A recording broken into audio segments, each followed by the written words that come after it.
Shapes of Things was based on an old bass riff that I heard on a Dave Brubeck song, an old jazz riff that Paul played on the bass. Jeff played just basically 2 chords through. Keith and Paul made the words, and then I had an idea for the middle. I won't disgrace my kind, to your passing hands. Paul had a lot of talent in the studio. He knew how to handle us.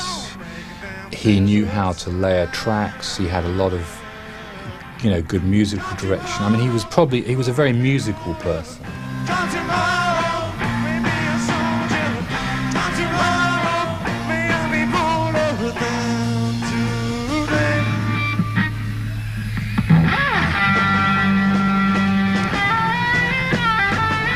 Paul got earlier than the rest of us what happened to all of us. We had the stress factor.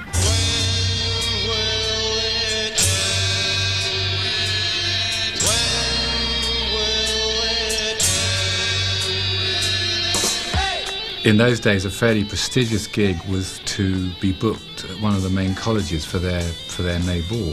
There were all these people there like Jimmy Page and Graham Nash and Mama Cass. Keith had started to drink. He'd got quite smashed. Well, actually, he got really smashed. Paul particularly was really ashamed because Keith was totally wrecked. We went and did the performance and literally had to, I think, tie him to the mic stand. And was starting to play raspberries at the audience. It got really out of hand. Which probably was pretty much the last straw for Paul,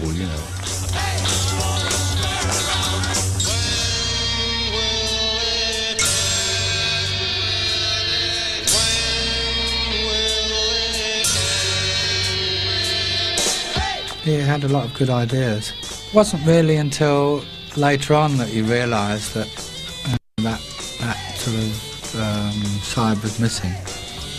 Yeah, it was a bit of a waste, really, him leaving. Jeff and I had spoken before about actually how good it would be if the 2 of us were in the same band, I think he felt at that time he'd done enough session work, been in studios for God knows how long. He wanted to get out and have a bit of fun on the road. Jimmy took over on bass and it was awful. He really wasn't a bass player. He didn't have the physical or it just didn't have the right approach for bass at all. Didn't last long. The transition came when Beck didn't turn up to a gig, which is something he did quite a lot. Page went on playing lead and Chris Dreyer had to go on as the bass player.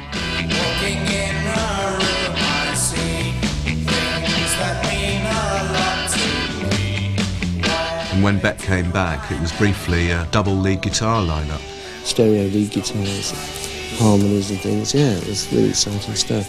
It was like having 2 gunslingers at each end of the stage, and they were sort of outdrawing each other the whole time. It didn't work. It was pretty cacophony 90% of the time. Well, it did work. Absolutely, it was wonderful. I think you had to be... I think the only thing I could criticise a bit, when you're playing dual lead, they really have to remember what they're going to play. And I think Jimmy had the slightest edge there, in the fact that because of his discipline as a studio musician, he would remember it exactly. I didn't like my territory being encroached upon. I wanted to be it, I wanted to do all the guitar work.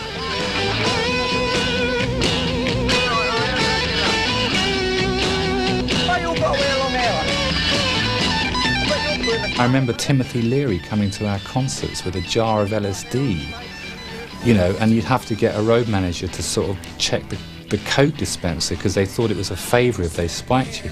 I mean, they thought we were really on acid, these guys.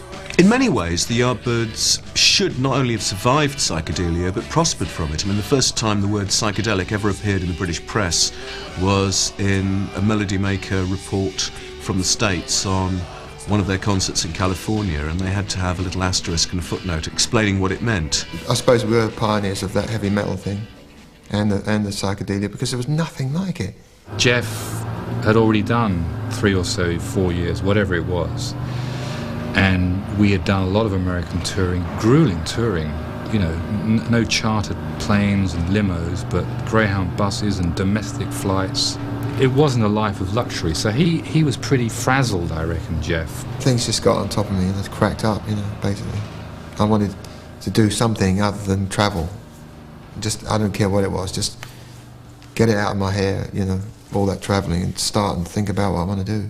And we'd left California to go on this tour, and Jeff did like 3 days of it, and just so, God, I'm not having this, I've had enough of this. And he just bunked off and went back to his girlfriend in California. Oh, they were very disillusioned with everything. You can imagine, I mean, you know, going around America for 6 weeks on a bus, you know, doing all that, and you wind up with £112 each, you know? You bet your life they were disillusioned. I'm dazed and confused. Is it stay, is it go? Give me a clue, 'cause I just want to know. If you're touring the States in those days, you know, you needed somebody in your corner to deal with some of the mafia promoters and the day-to-day stuff that goes on for a band, you know.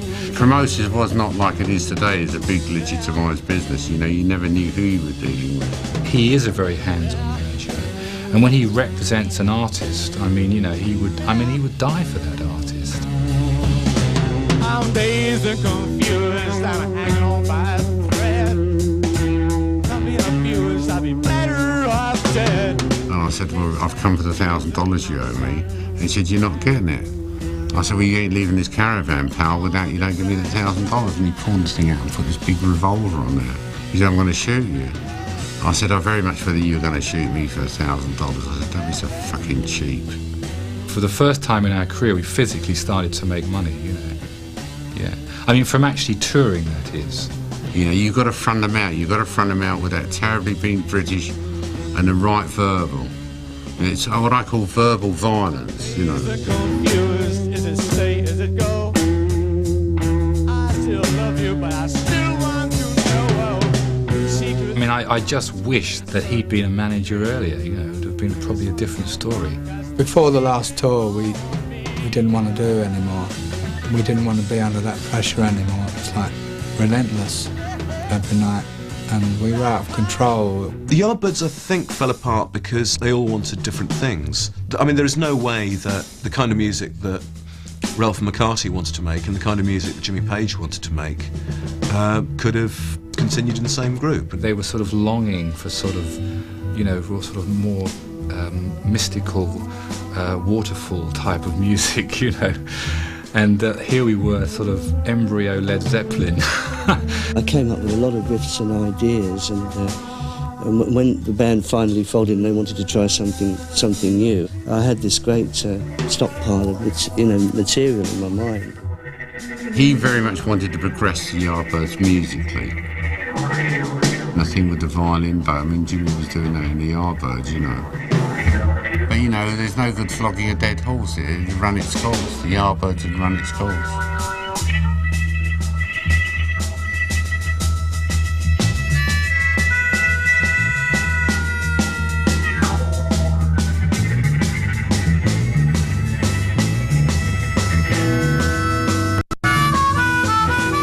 A horrendous, stupid, pointless accident. He was all plugged in, earphones on, playing the guitar, composing, and he wasn't earthed. It wasn't the electrics weren't earthed, and he'd stepped back onto a gas pipe for a gas fire and just made a circuit.